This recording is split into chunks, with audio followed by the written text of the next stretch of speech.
The Fed has missed its 2% inflation target for 4 consecutive years and counting. The Fed should proactively revise its inflation target higher before the bond market capitulates and does it for them.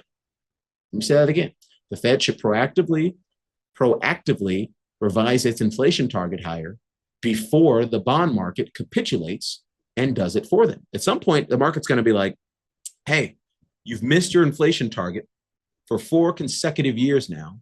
We're in year 5, we're in year 6. How many years do you think the bond market is going to accept the Fed missing its inflation mandate? I don't know what the answer to that is. Nobody is smart enough to know the answer to that, but I know that it's not infinite. At some point, the bond market's going to say, this Fed is not serious about 2% inflation, and it's going to move to price in 3% inflation anyway, and that's going to be disorderly. It would be a lot more orderly if the Fed just revised its framework and guided us to the new destination. If you let the market do it, it's going to be disorderly. The market's not going to know what the new destination is. The market's just going to think that these guys have no control over inflation. I don't know. Again, I don't know if we're there yet. I'm not saying we're there yet, but I got to imagine that if we have another 4 years of inflation overshooting 8 years, 2 presidents, Democrat, Republican, at some point the bond market's going to go, enough is enough. You're running 2% or 7% budget deficits annually. You get no desire to implement any kind of legitimate fiscal austerity. So eventually the bond market's going to say enough is enough. And I would rather the Fed be proactive about that than reactive about that. So that, in our opinion, is a big time upside risk to bond yields over the long term. The Trump administration would likely prefer the Fed to revise its inflation target higher because that would create scope to lower the policy rate. Again, if you took it to 3% and core PC is 2.5%, now you're winning. Now you're actually hitting your inflation mandate. So you can actually start to lower the policy rate and do more to support growth. It's just 2% inflation target again. This is not, Jesus didn't come down from heavens and hand us 2% inflation.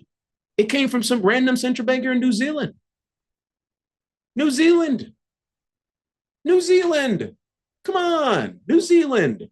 We're running U.S. global monetary policy from some random guy in New Zealand. This is nuts, especially with a 7% budget deficit to GDP. This is crazy.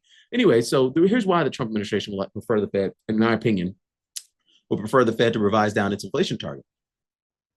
21% of the market for marketable treasury debt is now T-bills. That's up from like 15% prior to Yellen's dovish net financing policy.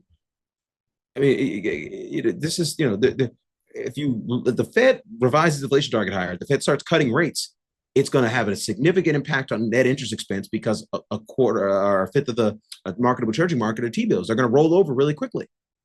So think about how much money, how many hundreds of billions of dollars you'd save instantaneously once the Fed starts lowering interest rates because of the increased share of T-bills as a share of the marketable treasury market. So be aware of that. Let's start quantifying this stuff.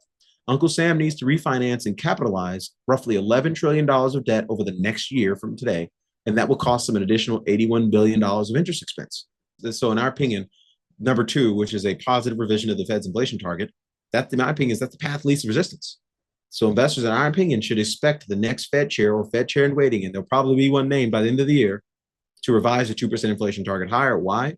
For the same reasons we've been talking about since January of 2022. If you look at the features of our secular inflation model, they continue to signal that the equilibrium core PCE rate in this economy is somewhere close to 3%. The equilibrium. Now, you'll go above it, you'll go below it. Right now, we're below it. But in our opinion, we think we're closer to a bottom in the inflation sine curve as opposed to it's heading back to 2. And we nailed that last summer. Consensus capitulated into our view. The Fed itself, if you look at their dot plot and their summary of economic projections, capitulated to our view. But again, they're capitulating on a transitory basis. They still think, okay, it's just a transitory one-off shock to inflation.